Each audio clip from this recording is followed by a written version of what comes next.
This is Parliament Hill. As one of the most important symbols of Canada's history, it has stood firm for more than a century. Centre Block was completed in 1927 after a massive fire engulfed and destroyed the previous building. However, renovations to the existing structure are desperately needed. That and the looming threat of earthquakes in the region have led Canada to embark on the biggest heritage restoration in the country's history. Stay tuned.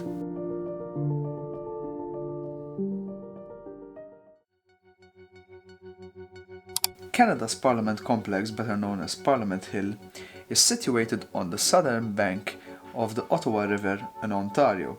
Parliament Hill consists of three buildings: Centre Block, East Block, and West Block. The three buildings are designed in the Gothic Revival style, which is an architectural style that popularized in the first half of the 19th century. All three buildings were completed in the 1860s. However, Centre Block, which is the building we'll be discussing today, was rebuilt in 1927 after a massive fire broke out in 1916, destroying the entire building except for the library, which still stands till this day.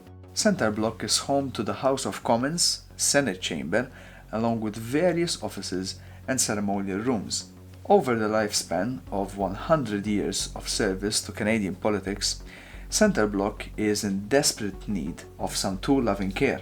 The building's structure has remained intact, however, various aspects of the building have begun to deteriorate. But before renovation could begin, investigations were made to assess the state of the building and get a clear understanding of the work required to restore Centre Block entirely. The investigations consisted of opening up sections of the walls, floors, and ceilings to examine the building's structural integrity. This determined that the structural integrity of the walls was deteriorating, rain was leaking through the roof, and asbestos needed to be removed or concealed.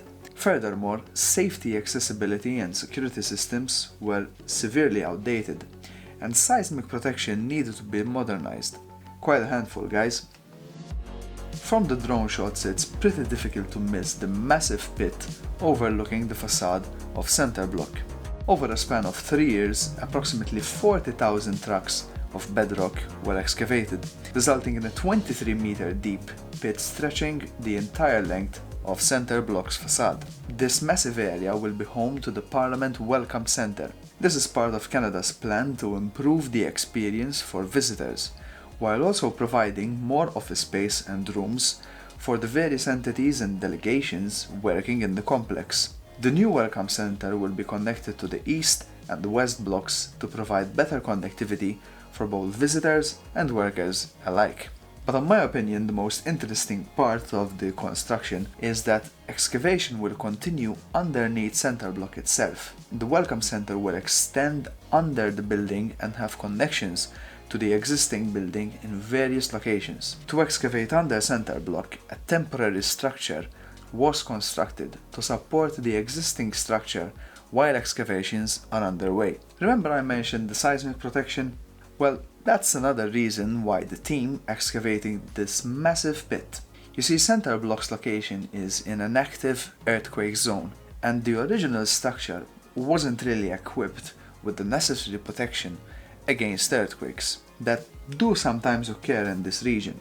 There were two methods which could have achieved this level of protection.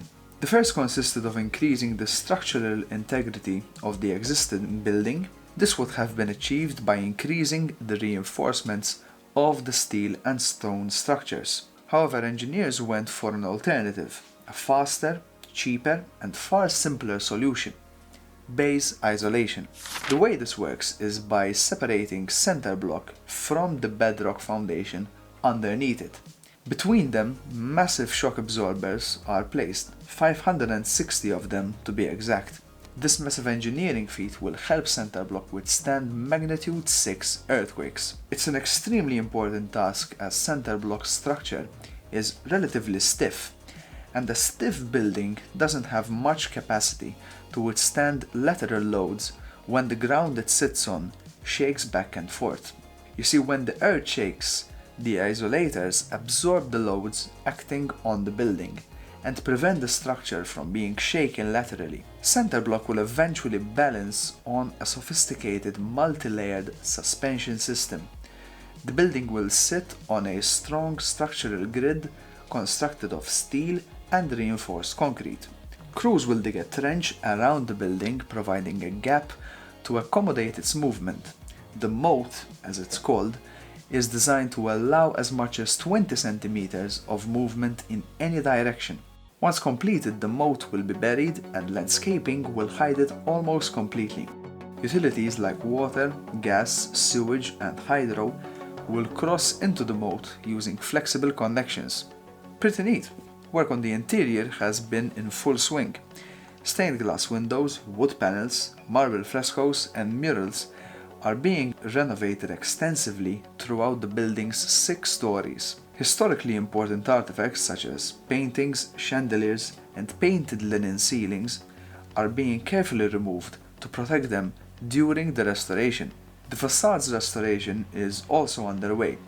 A very cool technique is actually being used that allows restoration of the stones without even touching them.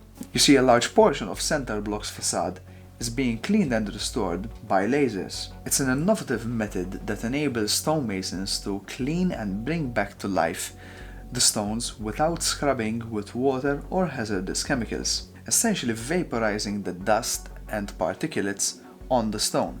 And while restoration of the outer walls is going on, workers are installing tarps which depict a graphical representation of the wall behind it. Because, let's be honest, nobody wants to see a massive white drape covering an iconic building such as this. But it also serves other purposes. First, it contains the massive amount of dust generated from such extensive stonework, and it helps to moderate the temperature and climate for workers. Restoration projects are fundamental in preserving buildings and monuments such as Center Block for future generations to enjoy and learn from. Now head over to the Eiffel Tower in Paris, where it has just undergone a €64 million repaint. And I'll see you there.